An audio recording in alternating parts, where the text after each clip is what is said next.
Chloe Cole and Mike Carducci. Mike Carducci from Coming Out Ministries, and Chloe Cole, as you know, activist. She is a speaker. And we have here represented three different generations, by the way. We have the baby boomer generation. We have the millennial generation right here, the greatest generation ever. And then we have the new Zoomer generation with Chloe Cole. So we have three different generations represented. So let's just go ahead and let's see if we can dive into it right off the bat. Michael, I have a question for you. And it's a little bit on the lines of maybe what we talked about earlier. Yes. Could we pray first? You know what? That's such a great idea. Would you mind leading us in prayer? I'd be happy to. Go ahead, Mike. All right, let's pray. Father, I just ask for your Spirit to be with us. I thank you, Lord, for these three generations that are sitting here. And I know, Lord, that you have so much information to share. And we just ask that we would be in line with that, be with the people asking the questions so that Chloe and I can answer them honestly and transparently according to your will. In Jesus' name I pray. Amen. So let's dive right in. Michael, my first question will go to you. We were talking about a little bit earlier about the differences in generations, but I want to bring up something specifically that has happened in America. Between the years about 1981 to about 1990, the AIDS crisis was raging in America at that time. I was born in 1986. I was a child when this was happening.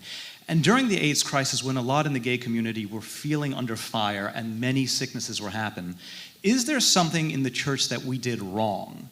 Because it feels like perhaps we ignored that community a lot, and now we're facing a backlash to that. Is there some truth in that, or am I maybe off the mark? Wow. Yeah, that's a really great question. And honestly, I've been doing this ministry now for over 13 years, and nobody's ever asked that question. I came out in 1981. Ironically, I came out the same year that AIDS came out, so that was horrible timing.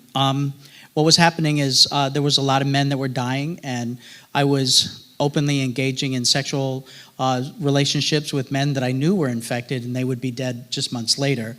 They didn't even have a name for this disease until 1985.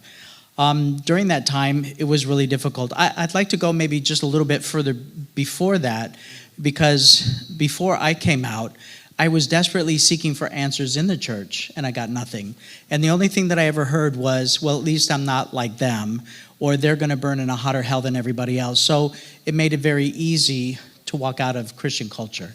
I remember it was one Friday night in a gay bar. I was sitting there, and I had my drink, and there was somebody sitting beside me with their drink. A guy walks up, and he orders his drink, and when he gets his drink, he says to the bartender, he goes, "Hey, happy Sabbath." And I looked and I thought, what?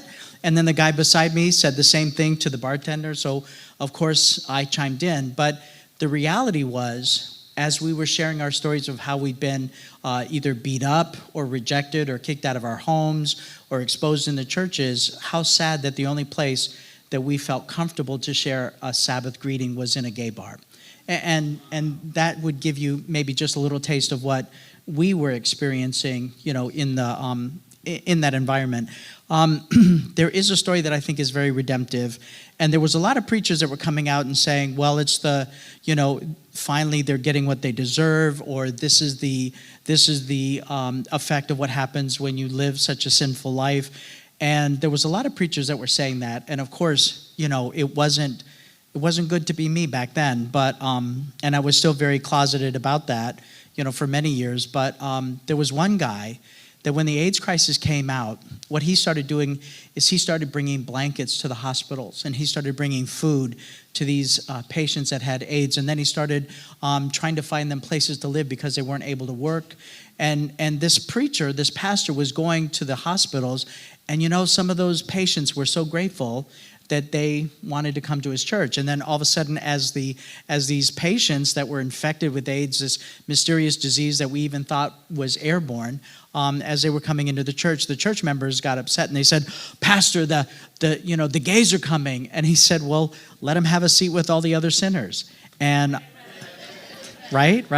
And what was really beautiful is that in spite of some of the Christian leadership that either, number one, were really hostile and really mean and cruel, and then how about the pastors that were also refusing to talk about it? Because did you know that apathy is just as painful as abuse. You know, for a child that's been neglected, that they have the same emotional scars as a child who's been abused.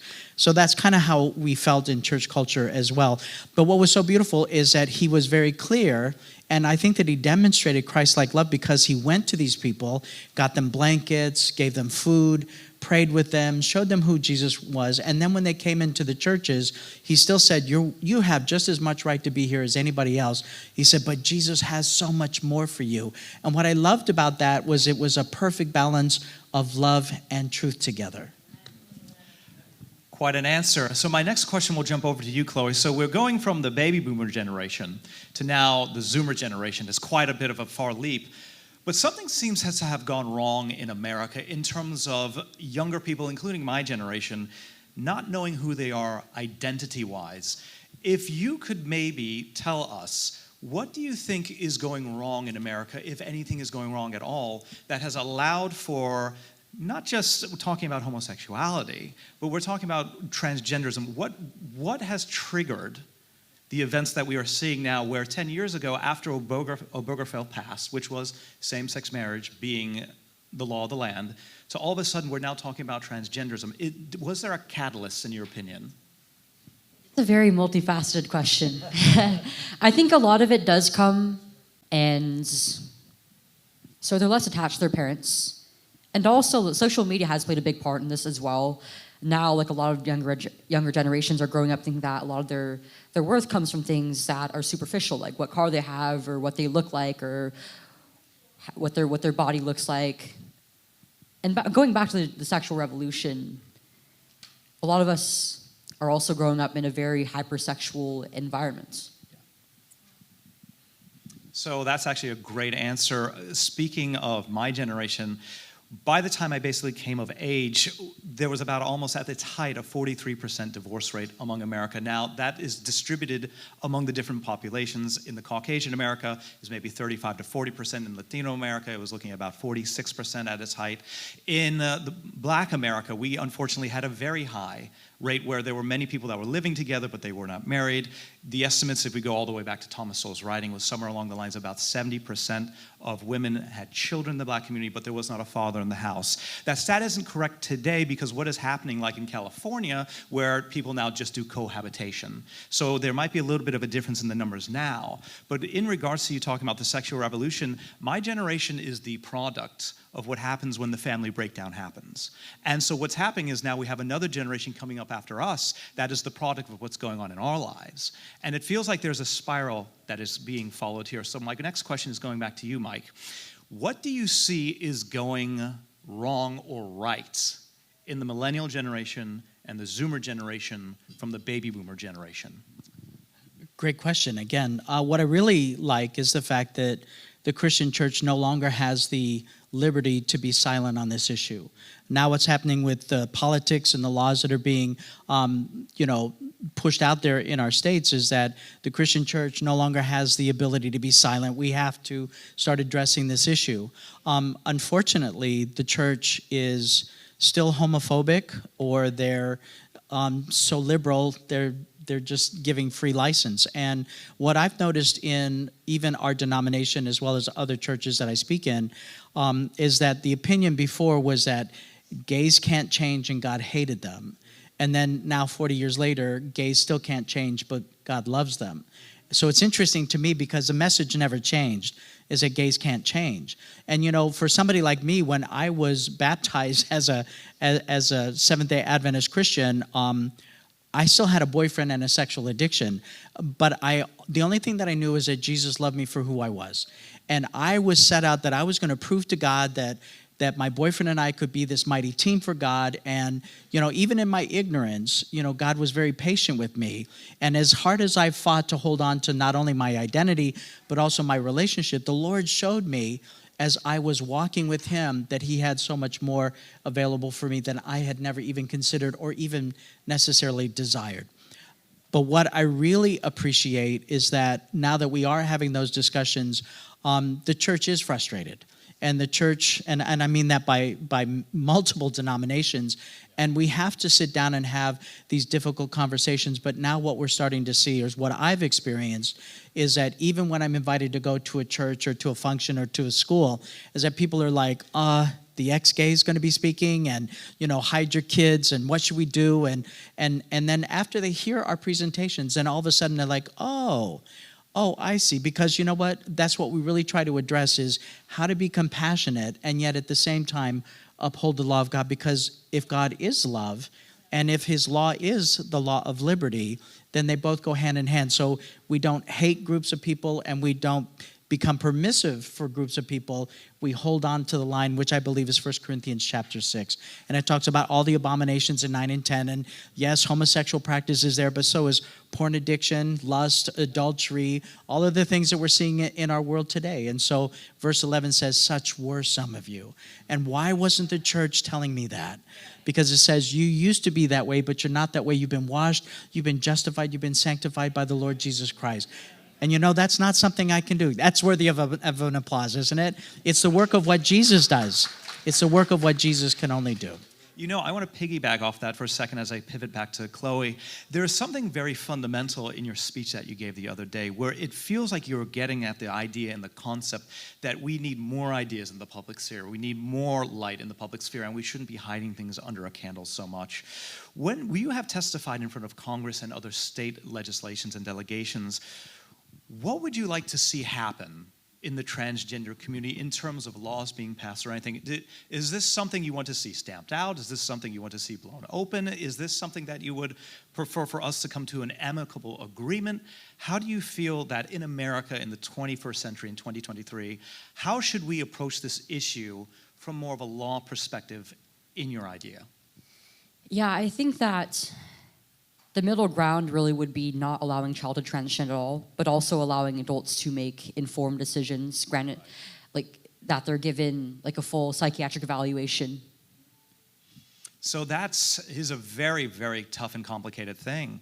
And it's interesting that you bring that up, because at the end of the day, I feel like we have this push and this pull in this culture that we either all going to throw the gays back in the closets, or stop everybody that says they're a woman from being a man, or we end up permissing everything. And what seems like is happening is our generation just seems lost and falling off a cliff. Do you think there is a problem with our generation being lost in this noiseful environment?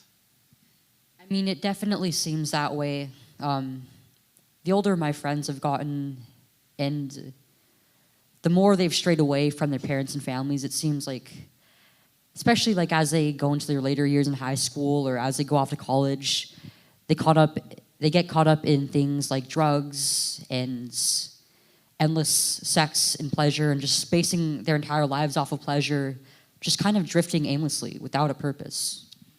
One more question to go off of that for you, Chloe. I remember when you were talking, you had a very quick aside that you said when you were growing up, you talked about anime and manga and sort of the cultural practices that are going on, which is very interesting to me. I think the term is politics is downstream of culture. Do you agree with that? And do you think that there's a cultural milieu in America that we are raised in, that we think things are more permissible and we think there are no consequences for certain actions that we take when it comes to being promiscuous or living a certain lifestyle? Absolutely, and I think that a big part of that is the younger generations having not really grown up in the church or rejecting the church and not being really raised with religious beliefs or values. A lot of parents now aren't really instilling any sort of values in their children. So growing up, I mean, even if it seems to, I guess the way that I would put this would be, even if a lot of people within my generation consider themselves to be atheist or agnostic or not have any religion, they're still grasping to believe in something. They're still grasping for something to value and something to live for. That's and that amazing. leads to suffering. That's an amazing point, because we addressed this a bit earlier in the conference. It feels like when you pull away, as we say, Chesterton's fence. It's a very famous quote. Before you remove a fence, ask why it was put there in the first place. We can jump from different civilizations. We can go to China and Confucianism and Hinduism in India, and we can see these cultures that built civilizations. And when you begin to remove the fence of morality or certain ideas that undergird it, if in America you remove the ideas of free speech or religious liberty or freedom of the press, and these things are under attack, you begin to see a different equation come in, and the question then becomes, what fills the void? Because nature abhors a vacuum. And I feel like in our generation, I'm going to go back to you, Mike, that nature is abhorring a vacuum, that whatever we have lost in our society today, whether it's in the hearts or in the mind, whether it is religion, whatever moral boundaries are there now, it feels that we are now trying to supplement it in with something else, and we don't know what that is. Am I onto something here, or are we just having our feet in thin air, just trying to grasp what's going on? No, you really, I think, hit the nail on the head. I really appreciate, Chloe, your description of that, and that really comes from your perspective, which I don't have. What I hear is from a parent's perspective about, they engage in family worship together, they sing the songs, and then I don't know why my daughter's hanging a gay pride flag in her bedroom and shaving one of her eyebrows. And I asked this is a pastor, and I asked him, I said, well, do your children have, open access to the internet? And this pastor says, well, I trust that my 14-year-old, knows appropriate boundaries and what she should look at and what she shouldn't. And I'm thinking to myself, I talk to 60-year-old men that have absolutely no control over what they look at on the internet, and you're going to think that a 14-year-old girl is going to know how to manage that? And what I realize is that giving a child unlimited access to the internet is like giving a razor blade to an infant. For any parent that allows their children unlimited access, that to me is just unconscionable. But I want to go on a little bit more for that, especially with your question. What I've seen more than anything else, and leaving Christian culture when I was 20 years old because I couldn't get my religion and my sexuality to come together, it was very easy to walk away from church culture because they really offered me nothing but traditions. And what I'm seeing now today is that even the fight that's going on in our denomination is that people want the traditions, but they don't know how to have a relationship with Jesus Christ. I was so broken because of my sexual addiction. I was so broken because of the relationship that I had with my same-sex parent. I couldn't even understand why Jesus would die for me if he didn't want to have sex with me. And that is a really bizarre thought. But honestly, as I was coming into a relationship with Christ 23 years ago, that's what was on my mind, because to me, intimacy had been totally confused into this thing that was sexual. And for the last 23 years, the Lord has been taking me on this journey of learning what true intimacy is with him first. And it isn't something that's sexualized. And unfortunately, I think that that's what's the biggest thing missing in our church, is that we give our children the traditions, but have we taught them how to have an intimate connection to their Savior? And I believe that that's why we're still searching and looking for all these other things to satisfy. So I'll pivot back to Chloe for a second. I think I remember hearing you, if I remember correctly, saying that your father was Catholic and your father was Mormon and your mother was Catholic, but they never pushed any religion on you. Was that correct? Go ahead. All right. So the reason I wanted to bring that up is because I feel like myself personally. So I was like Michael here. I was born and raised in a church facility. I was raised Seventh-day Adventist, and I was one that never really left the church per se. Definitely had my issues, as we all young people do. Wait, could I just jump in for a second? Jump in. Well, my family was Catholic.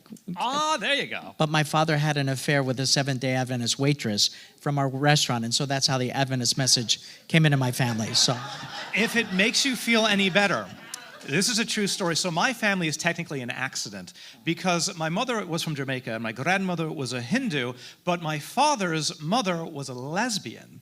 And we, to this day, don't know how she... Is that a religion? No. Okay. But all we know is for the fact that at some point she got impregnated, she had her dad. To this day, my father never found out who his father was. So on my father's side of the family, we don't know anything beyond the fact that we have family out there somewhere in Wisconsin. And so what's interesting is now that, as I'm going back to Chloe on this issue, it seems that we have a generation that is just not only struggling with identity, but with morality and values. And the next question I want to pose to you is, what are the values you would like to see inculcated in your generation? Because my generation has now become the old geezers. And pretty soon we'll. What does that make me? Oh no, you're already over the cliff. You're already over the cliff, Mike. What would you like to see? Is there some sort of revival that you would like to see? Not necessarily religious, I'm going to argue at this point, but is there a revival of morality you would like to see, and in what direction would that morality go? I feel like my generation definitely doesn't value family as much, whether it be family traditions or the people who they're raised by, or the generations that came before them, or even like helping to raise their younger siblings or having children of their own. But that's an innate part of us. You can't just live without that. And I feel like that's where a lot of the brokenness in my generation comes from. It comes from broken relationships with their parents, and the role of the father in your identity development as a child is very understated. A lot of my friends grew up with broken relationships with their fathers. You know, that's such a great point. My father would end up leaving our family when I was about 11 years old, so my mother would end up having to raise three, as we Jamaicans would say in our culture, hugny pickneys, on her own. And what happened was his last words to my older brother, I'm the youngest of three, was, well, I guess you're going to grow up like I did without a father. Last words as he left the courthouse. So when you bring up that idea of us being sort of broken in that sense and not having those family values, or at least the parents were in the household, I keep remembering how when Obergefell passed, the New York Times or some other writers were saying that the kids would be all right. And we're fast forwarding now 10 years since there and 30 years since basically the millennials began to come on the scene. And I feel like the kids are not all right. I feel like there's something that has fundamentally gone wrong. And what we hear at the Battle for Your Frontal Lobe and are trying to maybe determine is what has gone wrong in that way. And I feel like we're hitting on this point. I'm going to jump back to you, Mike. Can I Go just ahead. address that? Because I think that that's really valuable. And even though I'm 63, my parents were the first to get divorced on our block. Yeah. My mother ended up moving in with her boyfriend. And all of this was brand new back in the 70s, but I was that kid that suffered that. And I'd like to point out that what I sense now, especially now that it's increased exponentially through your generation to your generation, that what's happened is that I think that society takes advantage of the naivete of a child. Because you know what? We're resilient. You know, we bounce back. I didn't know that it wasn't normal to go to 10 schools before you graduate high school. I didn't know that it wasn't normal, you know, for your mother to live with her boyfriend and your dad to be a sexual addict and to find his porn or whatever. So I think that what happens is that even though at 10 years old when my father left the home, you know, because of this woman that he had an affair with, even though I was glad he was gone because I defensively detached even before I was conscious, I still knew that we were unprotected. I still knew that we were uncovered. I still knew that we were vulnerable. And you know what? Every child that lives day after day with that kind of cloud going over you. So even if you didn't know that it wasn't wrong to not be, you know, parented or to not have to eat a family meal together, you still live with that thought as a child that something's wrong and that you're not protected. You know, you were actually jumping into my next question. It's almost like you're saying we all have this ideal of what a family should be, and then we look at our own families and are like, yeah, we're not that. I think it's interesting because you had to move around so much. Myself growing up, I lived in Texas twice, Florida twice, Illinois once, Jersey thrice, New York once, all before I was in fourth grade. And then in fourth grade, I was born in New Jersey. We settled back in New Jersey. I've been there ever since. I haven't left the state yet, the Garden State, one of the 13 original colonies. I know we're in New York and Long Island, but I'm very proud of my Jersey heritage. I'm sure you guys are proud of your heritage too from the states you come from. Yay, original 13 colonies fought on the Union side for freedom.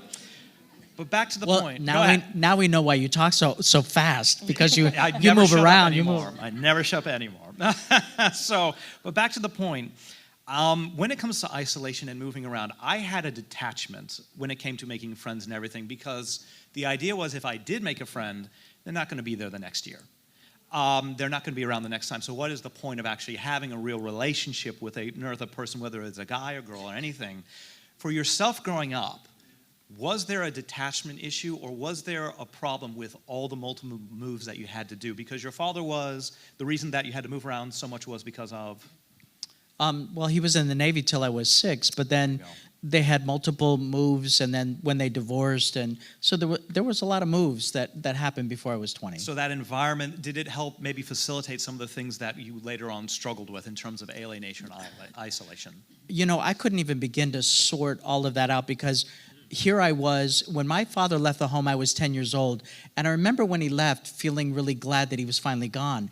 But remember, on a daily basis, I still feel like I'm a girl trapped in a boy's body.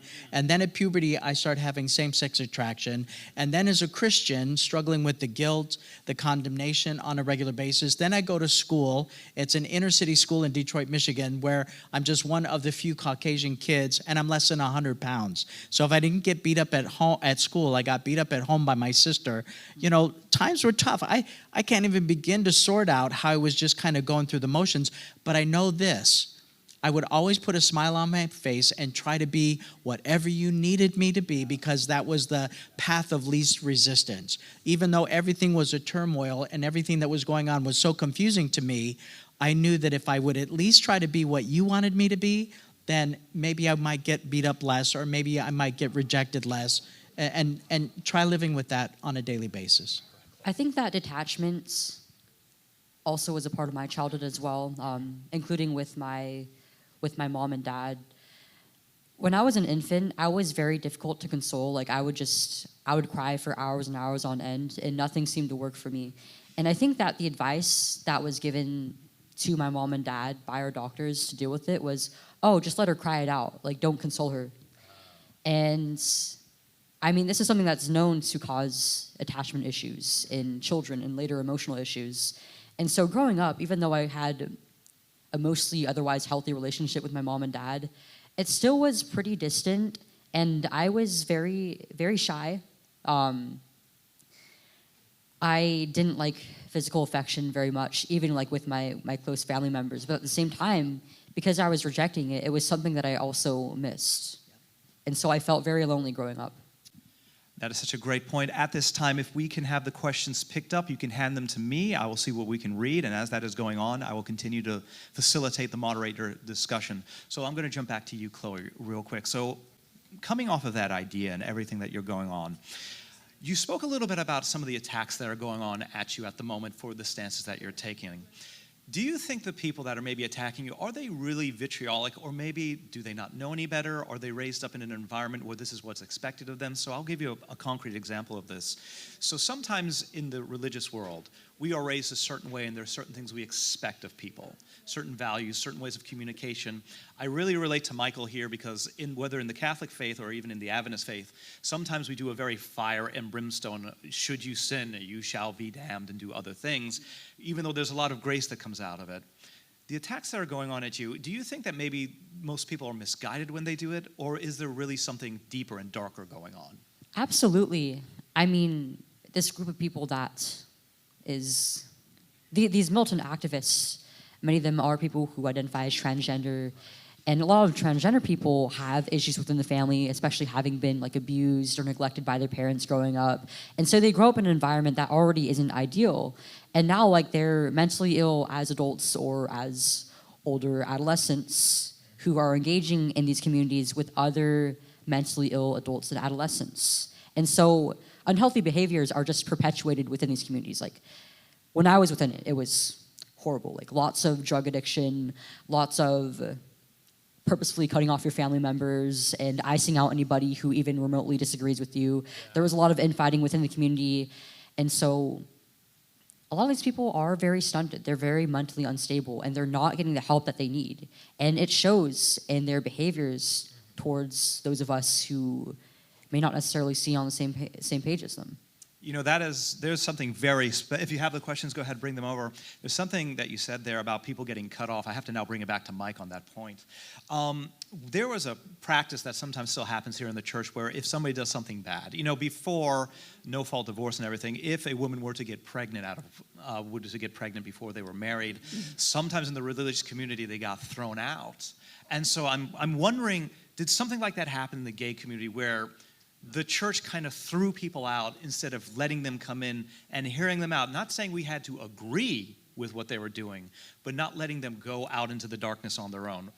Am I onto something here, or am I completely off base? I don't think it's fair to say that there's just one reaction, because it's all of that, and every person's situation is different. Going back to the gay bar on a Friday night, each one of us were sharing how some of us were beat up by their fathers, some were rejected by their church, some were made a spectacle.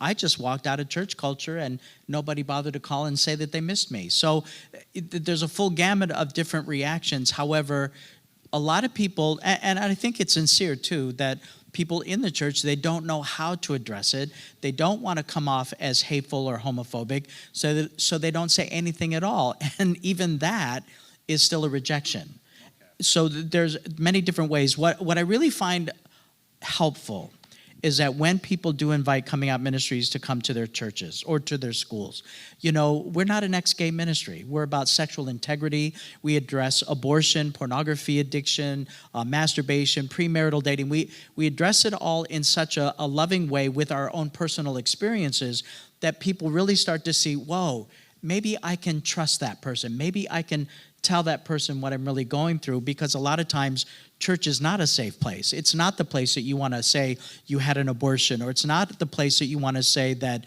you're addicted to porn if you're an elder in the church. And really, in my opinion, we've missed that so much because the church has become a place where we have to guard our secrets rather than a place where we can find healing. And I think that's the basis of the problem in the church. Go ahead, Chloe. That brings to mind the fact that a lot of my friends who ended up transitioning and or detransitioning had religious trauma before they transitioned. Many of them were bullied Many of them were bullied growing up for being gay, or just for being tomboys or effeminate boys. I had quite a few friends, I know quite a few other detransitioners who were forced to go through conversion therapy. And that was a big part in what made them hate themselves for being gay, but also for being not necessarily conforming as a member of their own sex. Got it. So we're going to take some questions now from the audience. I may have to make sure I can read the handwriting. If I can't read the handwriting, I have to say no, unfortunately. So this first one I'm going to bring up, it'll be towards both of you, but I think I'm going to bring it to Mike first.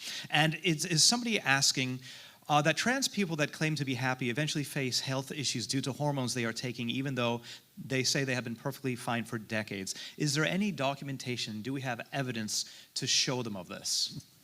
There is evidence, and now they're starting to find that the suicide rates are the highest 7 years after they've transitioned completely. So those are just some of the statistics. Personally, the people that I've met that have detransitioned were also struggling with suicidal ideations after they completed the process. I don't know any more statistical information than that, but there is information now out. Got it, because I believe there are some people saying that there is no evidence, and then we have people, even in the UK, as I recall, they're investigating the hormone therapies that are going on because they are believing there's an effect. Go ahead, Chloe, I'm sorry. We do have evidence in populations that aren't necessarily transgender either, such as what menopausal women face and what men who have been castrated by medical interventions face in their health as well. And also there was the East European doping scandals where girls, where teenage girls were put on androgens to boost their performance in sports. And the studies that came from that, the results of them are horrific. So we already know how androgens affect female bodies. I don't believe there's really as much research on how estrogen and female sex hormones affect male bodies, though. But I mean, you're, guaranteed there will be complications from being on these treatments for years on end. There is no way around that.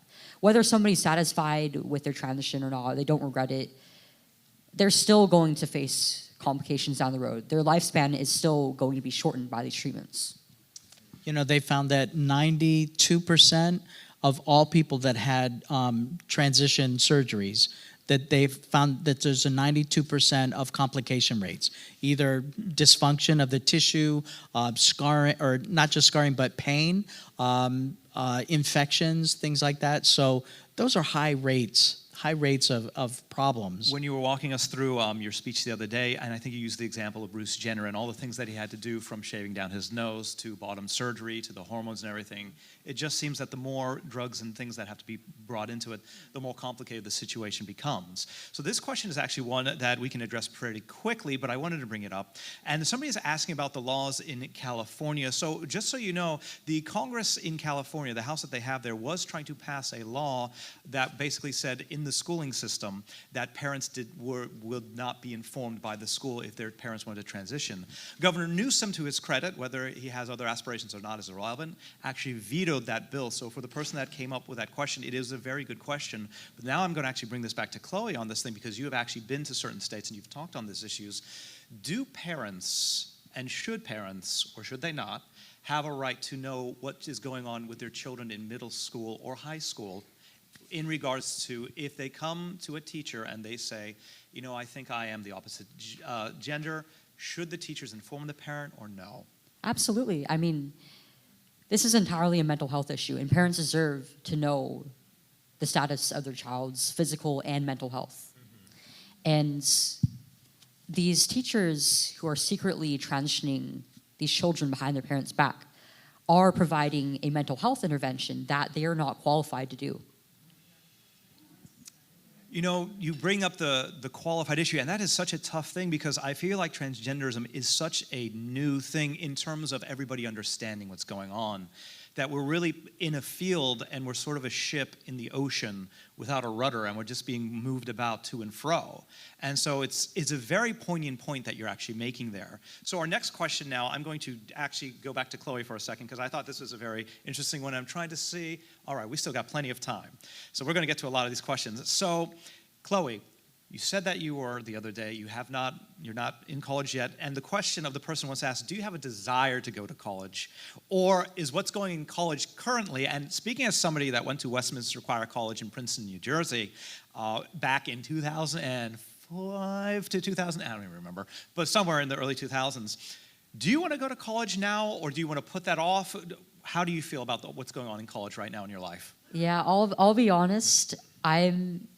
As of right now, I am not interested in the slightest. Like, everything that I could learn at college in the classroom, I could also learn like from a book or from the internet. And sure, maybe like physically being in a classroom is more engaging for me, but college has less so become focused on actual education. I mean, seeing as we're teaching like gender studies and stuff, and now that's like an actual degree at some schools.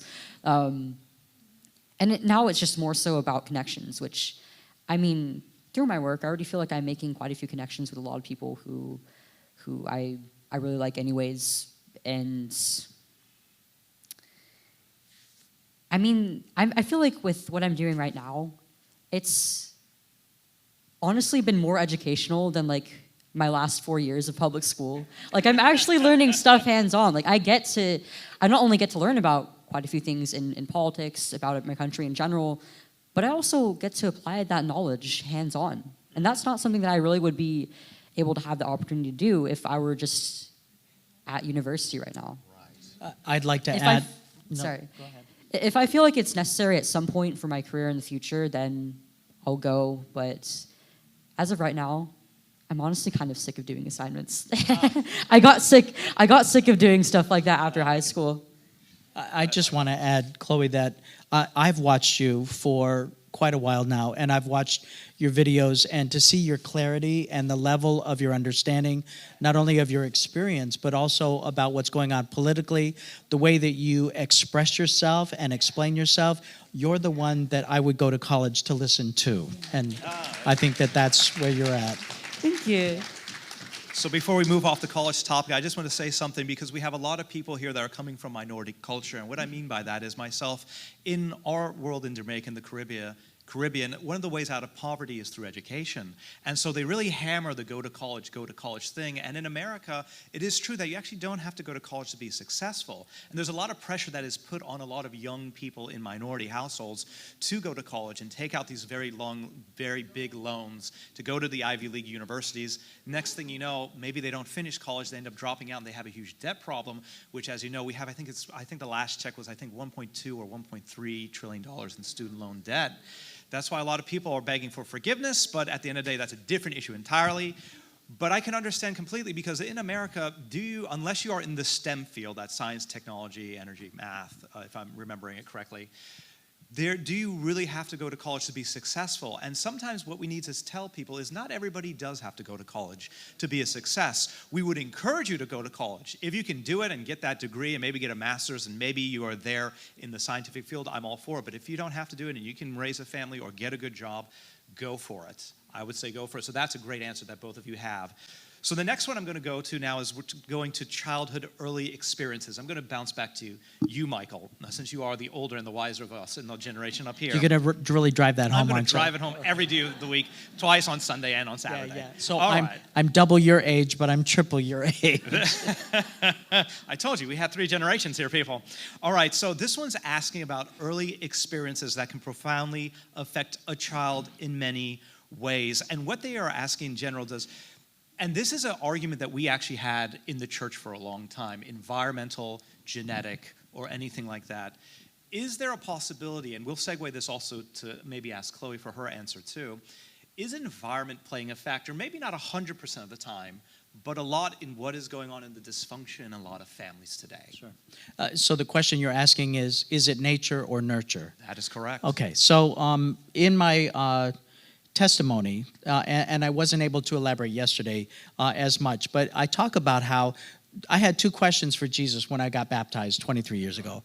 I want to know why I was female from my first conscious thought, and then I want to know why I was same-sex attracted at 13. I never asked for any of that. That just became a reality for me, and the only choice that I made was whether I was going to act on that or not. So it's unfair for any Christian to ever let those words pass through your lips. It's a choice that you made.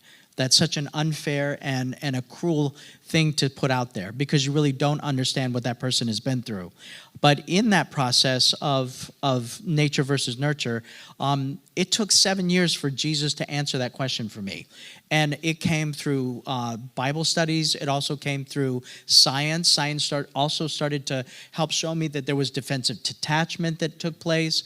There were also some hereditary things. Epigenetics and cellular memory is science that actually affirms what the Bible says in Exodus 20, verse 5, talking about the sins of the generation. My father was addicted to porn. My father was a sexual addict. My mother was molested by her father. Her mother was molested by her stepfather. So a generation cycle. Absolutely. Well, so I wasn't born gay, but I was born with the history of 3 generations on both sides of sexual sin, sexual issues that came down the pike. So my dad was aggressive and abusive and basically absent. I was a very sensitive child, so the atmosphere was perfect for me to reject my father.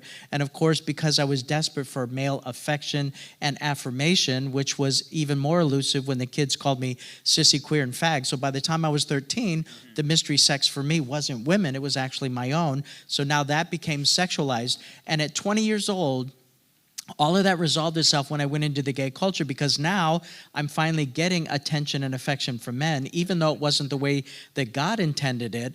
But what I realized, I never wanted to be a female. What I wanted to be loved by my father. And that, as somebody said this, and it's a bumper sticker now for me, relationships form our identity.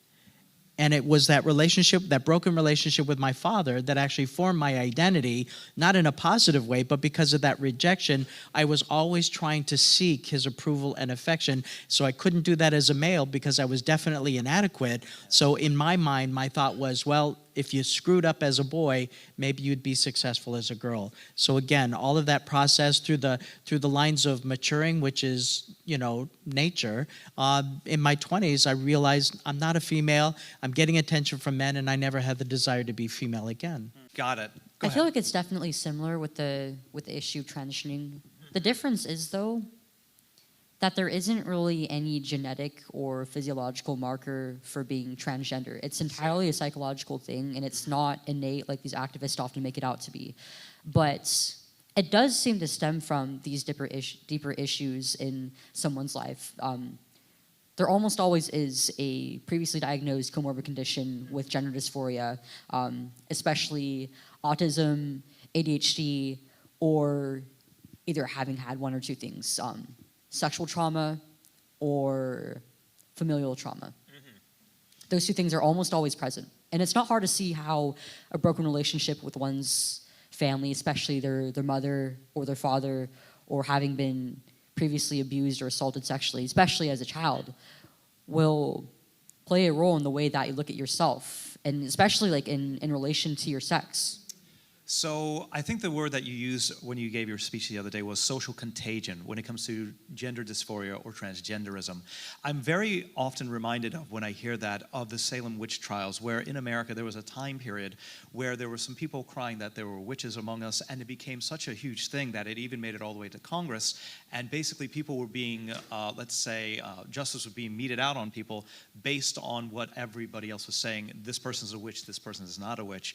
Fast forward to 2023, and if I'm hearing you correctly, and you may correct me if I am wrong, what I was listening to your speech, the social contagion that is going on with transgenderism, has it caught fire because of something of the advent of the internet? Is this just something that popped out of thin air? We are hitting the home on the problems in the family, but has the internet and social media really amplified this issue, or am I wrong? Yeah, the internet and fringe activists have definitely worked towards really popularizing this issue, especially as it's become more politicized. The left has really successfully politicized this issue that I don't think is inherently political at all. But it all started with the sexual revolution. I mean, John Money, the man who performed the first transition experiments on a boy who had a botched circumcision, was a fervent sexual revolutionist. And so was Alfred Kinsey, another transgender researcher. Yes, and Alfred Kinsey, if you want to do any research into the man, a very disturbing history. A lot of the science that is used today in the debate for gender dysphoria, Kinsey was cited a lot, and he has a very dark history that I cannot get into right now because we just don't have time, and the clock is ticking very quickly. So did you have anything you want to say on that, or can I move to the next question? No, but she's absolutely right, and because of time limits, John Money was also molesting those twins that he had in treatment. The twins he originally And had. Alfred Kinsey was a known homosexual pedophile masochist. This is actually a great point to bring up, because what happened was, going back to the All of our sex education that we've been implementing in our schools all came from the research of Alfred Kinsey. So let me step back a second then in that regard to Kinsey and everything else. Going back to the AIDS crisis that happened in the 80s, one of the charges that was lobbied at the gay community was the very heavy charge that they were engaging in pedophilia and other things too. Fast forwarding today, there are many people that are gay that obviously have not engaged in such proclivities or anything like that. Do you think that was an unjust accusation and bomb that was thrown at the gay community back then, or is something else going on that we don't know? No, of course it was. As a matter of fact, it's still an issue in the Christian church. Many people just automatically think that if you're gay that you're a pedophile. But according to the statistics, there are just as many heterosexual pedophiles as there are homosexual pedophiles. So Yikes. Please put that in your memory bank. Just because somebody is homosexual does not mean that they're a pedophile. That is a great question. All right, so we will move on to the next question. So this is a question that has actually been popping up through a lot of the writings, and it's going to go towards both of you. We'll start with you, Mike, and then we'll jump over to Chloe. If you had 5 minutes to talk to a family member that has somebody that is dealing with gender dysphoria or homosexuality in the household, what would you say to them? That, because there's a lot of people sitting in this audience today, they don't know how to tackle this issue. I remember Chloe, when she was testifying before Congress, there was somebody on the other side of the aisle that was talking about their family, and she gave a great sort of rebuttal and about her experience and everything like that. She may bring that up now, but I want to go to you, Mike. If you have 5 minutes to tell somebody what's going on in their family and the parents don't know what to do, what do you tell them? It's a common question that we get in our Q&As with our ministry. And parents, their question is, what do I do if I suspect that my child is gay or transgender? And instantly what comes to my mind is to sit down with your child and not necessarily ask that question, but what kind of a relationship do you have with your kid? Do you ask them regular questions? Are you an open channel of communication for your kid? Because if you're not, your kid's not going to tell you anything, even if you ask. And problematically, when I was that 12-year-old kid struggling with transgenderism and also, homosexual attraction, my parents weren't a safe source. I wasn't going to go to them. I just feared their rejection. I obeyed my parents not because I loved them, but because I feared them. And I felt that my mom was inadequate, but my dad basically wasn't there.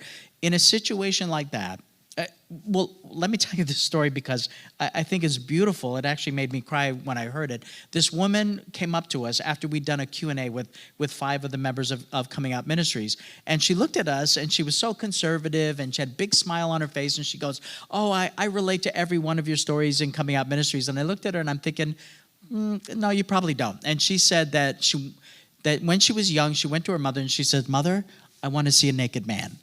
And her mother, looked at her and she said, "Well, I don't really have a naked man to show you. I guess we could ask your father." And then she said, No, I don't want to see father naked." But her mother didn't freak out. Her mother didn't get angry or say, "That's a disgusting thought," or "You're an evil girl. You should never have that thought." But she answered her question and she said, "Well, they have more hair than we do and they have more muscles than we do." And that satisfied her curiosity. A couple of years later, she was cleaning at a house. She found a pornographic centerfold of a naked man. She ripped it off the wall and she ran straight to her mother and she goes, "Look, mother, a naked man." And so her mother didn't freak out again, and she just looked at her daughter and she said, "Well, you've always wanted to see a naked man. There he is." And what was so profound to me is that I never would have taken that poster to my mother or to my father.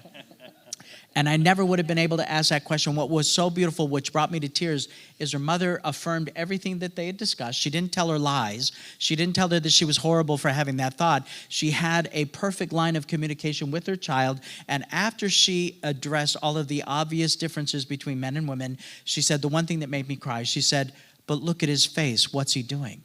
And she said, "Well, he's smiling, mother." And she said, "What do you think he's smiling about?" "I don't know." "Do you think he's a Christian? Do you think he loves Jesus? Do you think he holds the door open for his wife?" And what was so profound is that she took it from the physical to the spiritual, and the tears started to come down my face as I realized I wish I would have had access to somebody that could have spoken that openly about something that I was really hurting with. And for every parent, I would say that the advice would be more towards the parent than to the kid.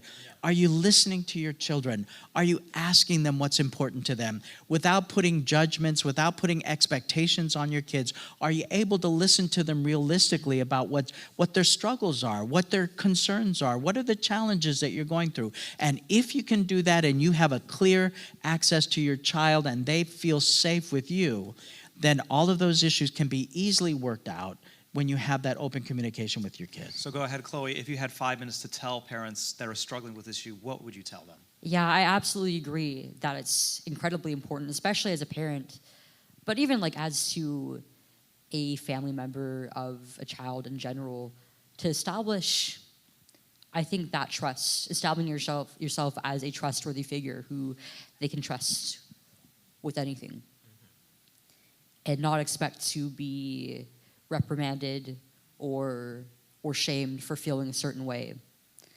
At the same time, though, it's also important to speak the truth to them, establishing reality and boundaries with them. It's also important, if you're dealing with this with your own child, not to focus on this so much, to make sure that you have time together where all of your conversations and your brain cycles aren't just being dedicated to this one issue, that you're spending quality time together, perhaps where you're too focused on something, or maybe you're having too much fun to I guess be thinking about such abstract concepts. Just giving them that time together where they're being intimate with somebody, where their worth isn't coming from this identity that they're creating for themselves. It's coming from their precious time spent with somebody that they love. Michael, I think, did you have a question that you wanted to say? I do, and Go it's personal because of my own personal history, and then sitting next to you, Chloe, I have a million questions, and I did ask her. We only have about 6 minutes left, so it can't be a million All right, questions. it won't be long, but the question that's on my mind, and I've heard you speak about it, and I think that it's probably on everybody else's mind as well. Would you talk about the surgery that you did have, the top surgery, and would you also talk about the support that you got while you had them removed, but would you also talk about what the medical community, how they've treated you now since you've decided to detransition? And I think that would be really valuable. Yeah, sure. I mean, when I first started transitioning, the idea of getting my breasts removed, but not necessarily like genital surgery, was already in my head because that seemed to be the natural pipeline from socially transitioning to puberty blockers and testosterone, and then eventually getting surgery to reverse the development that's already happened as I've gone through puberty. And as I started seeking surgery, I mean, there wasn't really any pushback. And again, they told my parents that there was no other choice for me. They brought up the suicide myth again. And they also referred us to a top surgery class or seminar, they called it, where I think it was about like 12 to 15 or so other kids and their caretakers and families would attend as well to learn about the process of surgery. And it was basically just one big propaganda class. Like, oh, this physical intervention for your child's mental health issues is going to help them with their identity. But the thing was, when I looked around, I was about 15 at this point. And I noticed that a lot of the kids around me, most of them looked like they were younger than me. And I mean, roughly about like 11 to 14 years old maybe. And none of them looked like they were even on hormones yet. And this was something that was very striking to me at the time, but also like just them being there kind of helped to establish this feeling of normalcy. Like, hey, I'm not the only one who's going through this. And I feel like in a way that kind of encouraged me further towards getting the surgery. And I mean, I don't know if I would call it that, because in my mind, the word grooming implies that there is somebody pushing me towards it directly. I would say that this is more like the power of suggestion taking place. But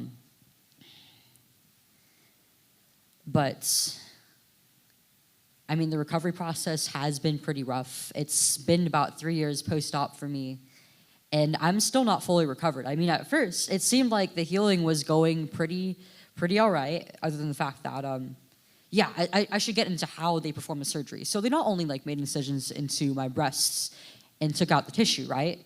They also, the type of incision I got was called double incision with nipple grafts, meaning that they took the top layer of my areolas off to regraft it into a position that they called more masculine. And this is associated with some pretty gnarly side effects. Some people end up losing their grafts. And because I didn't have any complications really within the first year of healing, I thought that I would be okay other than like dry skin on top. I mean, obviously I end up losing like erogenous sensation in the area, and like still to this day, like it feels weird like to even like brush my hand or arm across it. But about 2 years post-op, the skin grafts basically turned into open wounds. They started to weep fluid, and I've had to end up covering them with bandages again. Wow. And I have absolutely no idea what this complication is. I had never even heard of it before. I didn't know that it was a possibility for 2 years after, when I was supposed to be fully healed, that I could start having complications again. And I haven't gotten any help from my doctors since with this complication. Not with Kaiser anyway. Luckily I've been able to switch healthcare providers, and hopefully I think I'll have to see like a dermatologist for this to get the issue resolved.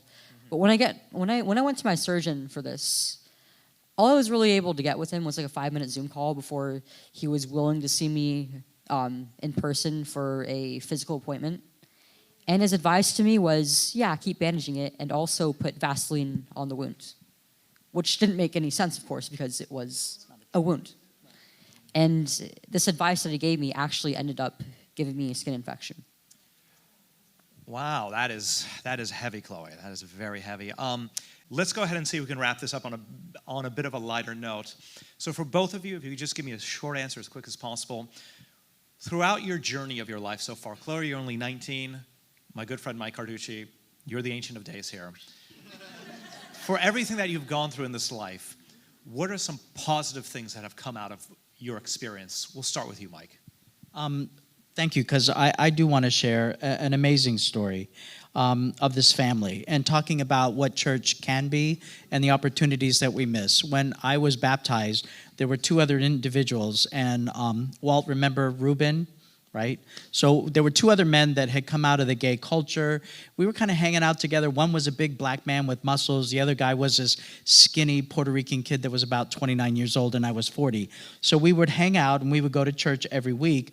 And you know what? They were amazing friends because they understood everything that I'd been through. And there was a Spanish family. They were from Colombia, and they were immigrants. And so they invited my Puerto Rican friend for Bible studies on Sunday nights. And so he would go. And so Reuben, one night, he called me, and he goes, Mike, we're having Bible studies on Sunday nights. You should come. And I'm thinking, I spent all day Saturday in church. Last thing I want is a Bible study on Sunday night. I go, no, thanks. And he said, well, they feed us. And I said, okay, I'll go. So every Sunday night, they had 3 homosexuals in their living room doing Bible studies, and I don't know how they missed it. And it took, several months, and even when it was my birthday, they made me a birthday cake. I would take my Chihuahua over that had a full wardrobe. And so, yeah.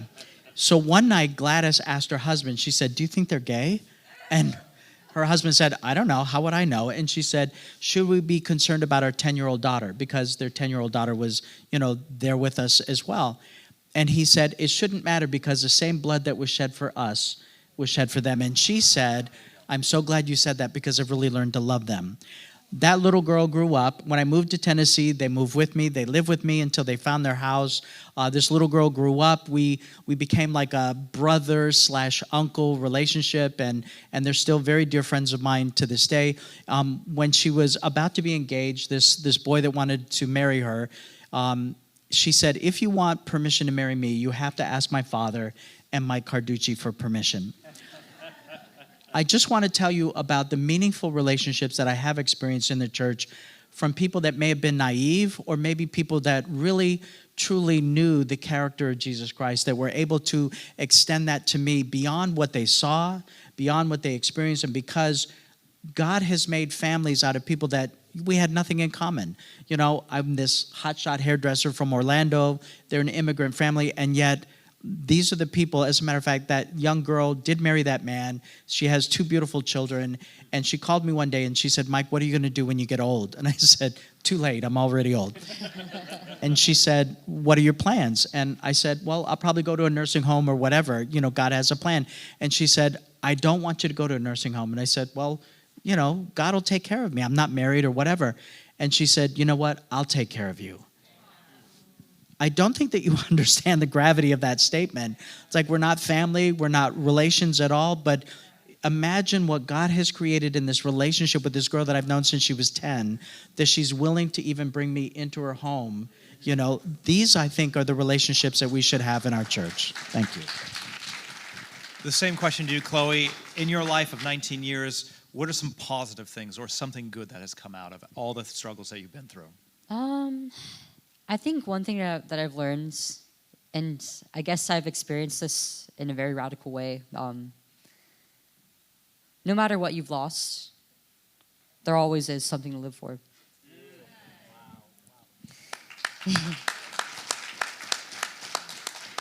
And I think the hardest decisions are also the most important ones to make, like choosing to speak the truth and living in a truthful manner.